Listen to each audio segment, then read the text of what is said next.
ಅಧಿಕಾರಿಗಳು ಇಲ್ಲಿ ಕೂರ್ತಿದ್ದೀರಿ. Joint director ಇದ್ದಾರೆ. ಜಾಯಿಂಟ್ ಡೈರೆಕ್ಟರ್ ಅಗ್ರಿಕಲ್ಚರ್ ಇಲ್ಲಿ ಹೊಡಿತಾ ಇದೆಯಾ? ಡೈರೆಕ್ಟರ್ ಮಹಿಳಾ ಮತ್ತು ಮಕ್ಕಳ ಕಲ್ಯಾಣ ಇದ್ದಾರೆ. ಇಒ ಇದ್ದಾರೆ. ಡೆಪ್ಟಿ ಡೈರೆಕ್ಟರ್ ವಿದ್ಯಾ ಇಲಾಖೆ ಎಜುಕೇಶನ್ ಇದ್ದಾರೆ.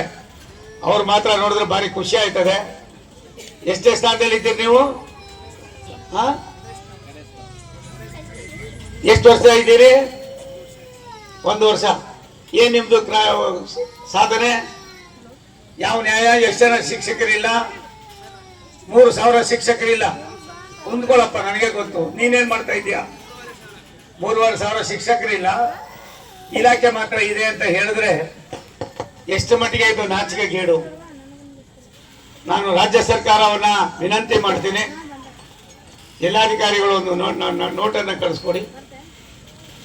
ಪ್ರಧಾನಮಂತ್ರಿಗಳ ಆಶಯ 3,500 ಶಿಕ್ಷಕರು, ಒಟ್ಟು ಶಿಕ್ಷಕರು ಇರೋದೇ 7,000ನ.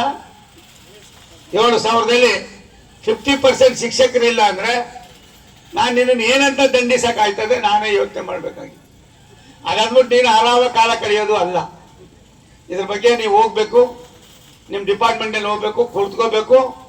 ಒಳ್ಳೆ ಕಮಿಷನ್ ಇದ್ದಾರೆ, ಕಾವೇರಿ ಅಮ್ಮ ಅವ್ರು ತಾನೆ, ಒಳ್ಳೆಯವರು ಇದ್ದಾರೆ.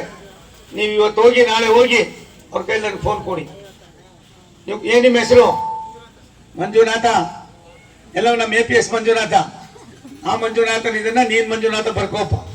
ನನಗೆ ನಾಳೆ ಮಧ್ಯಾಹ್ನ 1 ಗಂಟೆ ಒಳಗಡೆ ನಿಮ್ಮ ಕಮಿಷನ್ರಿಂದ ನನಗೆ ದೂರವಾಣಿ ಬರಬೇಕು.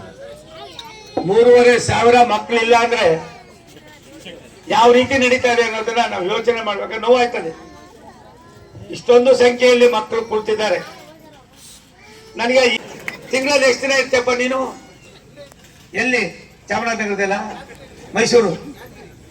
ಅದೇ ಯಾದಗಿರಿ ನೇಮಕ ವ್ಯವಸ್ಥೆಗೆ ಬಂದ ಪುಟ್ಟ ಹೋದ ಪುಟ್ಟ. ಏನಪ್ಪ ನೀವು? ನೋ ಚಾಮರಾಜನಗರ ಅಂತ ನನಗೆ ನಾಚಿಕೆ ಆಗ್ತದೆ. ಚಾಮರಾಜನಗರ ಜಿಲ್ಲೆ ಸ್ವಾಭಿಮಾನದ ಜಿಲ್ಲೆ. ಎಷ್ಟು ಕೆರೆಗಳಿಗೆ ನೀರು ತುಂಬಿಸಿದ್ದೀನಿ. ಮಲೆ ಮಹದೇಶ್ವರರು ವಾಸ ಮಾಡ್ತಕ್ಕಂಥ ಜಿಲ್ಲೆ ಅದು. ಉಡಿಸ್ಬೇಡ್ರಿ. ಟ್ರಾನ್ಸ್ಫರ್ಗೆಲ್ಲ ಕಾಸಿಸ್ಕೊತೀರಂತೆ, ಮಾಡಬೇಡ್ರಿ. ಬೇಡ್ರಿ ಮರೆಕಾಯ ಕಾಯಿಲೆ ಹೆಂಗ್ ಬರ್ತದೆ ಗೊತ್ತಿಲ್ಲ ಕಣಪ್ಪಲ್ಲಿ. ಮೊದ್ಲಂಗಿಲ್ಲ ಪ್ರಪಂಚ, ಮೊದ್ಲಂಗಿಲ್ಲ ಪ್ರಕೃತಿ, ಮೊದ್ಲಂಗಿಲ್ಲ ನೇಚರು. ಕುಳಿತಿದ್ದಾರ ನನ್ನ ತಾಯಂದಿರು.